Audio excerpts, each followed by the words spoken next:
Hello everyone, this is Lexicon Architect, and for today's Commander deck tech, we're going to be looking at Elrond, Master of Healing, a 4-mana Simic legendary creature Elf Noble that says whenever you scry, you put a 1/1 counter on each of up to X target creatures, where X is the number of cards looked at while scrying this way, and also whenever a creature you control with a 1/1 counter on it becomes the target of a spell or ability that an opponent controls, you may draw a card. So the general strategy of this deck is to play a bunch of spells, instants, and sorceries that allow us to scry and distribute these 1/1 counters to grow our board. So at mana value 1, we have 3 cards that help us scry and draw, and Opt, Preordain, and Serum Visions. At the 2 mana slot, we have Arwen Ondomiel that says whenever you scry, you put a 1/1 counter on target creature, and then for 6 mana, you can scry 2. Then we have Elvish Warmaster that says whenever one or more elves enter the battlefield under your control, you create a 1/1 green elf warrior creature token. This ability only triggers once per turn. And then for 7 mana, we can give all of our elves +2/+2 and Death Touch. Then we have In Search of Greatness to allow us to play more cards. And if we don't, we get to scry. So this is going to allow us to filter our hand and grow our board as well. We have Incubation Druid as a mana dork for us, and if we do get a counter on it, it's going to allow us to generate 3 mana instead of 1.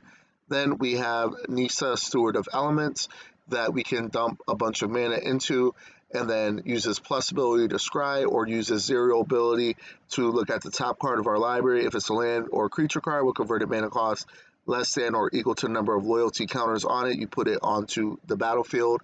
And then we have Priest of Titania to help us ramp, since most of our creatures are elves.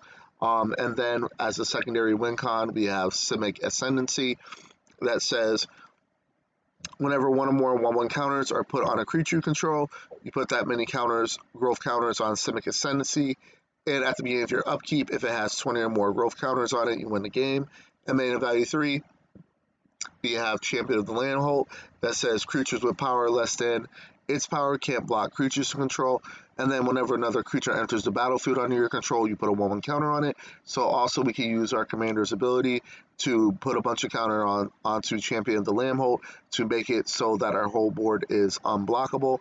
Then we have, sorry, one second. Then we have Jace Mirror Mage that has Kicker 2. So if we can dump a ton of mana into this, we can make multiple copies of Jace. And then it has a +1 ability to scry 2, and its 0 ability to draw a card and reveal it. Remove a number of loyalty counters equal to that converted mana cost from Jace. For mana value 4, we have Beast Whisperer to help us draw cards whenever we cast a creature spell. Then we have Herald of Secret Streams, that creatures with 1/1 counters on them cannot be blocked. And then we have Nether Say Puzzle Ward, a 4-mana enchantment that at the beginning of your upkeep, you roll a d4, you scry X, where X is the result. And then if you do roll a d4, number 4, you get to draw a card. Mana value 5, we have Overwhelming Stampede as our late game end winner. Basically, it says until the end of the turn, creatures you control get XX, where X is the greatest power among creatures you control, and they also gain trample. And then lastly, we have Song of Eärendil. On its first saga step, you scry 2, then draw 2.